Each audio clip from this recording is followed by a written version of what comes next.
Дали Скопје ќе блесне новогодишно како и останатите европски градови? Додека метрополите се украсени, а има и новогодишни базари, се чини дека нашиот град се уште се нема подготвено за предстојната божикна сезона.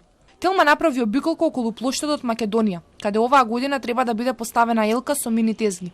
Ги прашавме и граѓаните дали ја чувствуваат пред новогодишната атмосфера и дали според нив и овој пат се доцни со украсувањето.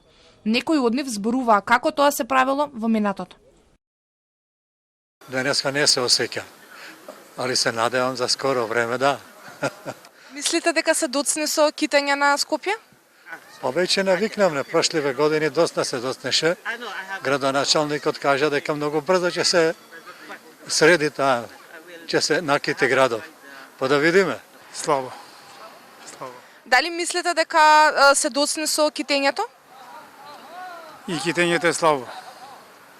За разлика на други места каде што е кај нас некако многу слабо. Јас се сеќавам за години наназад, нели?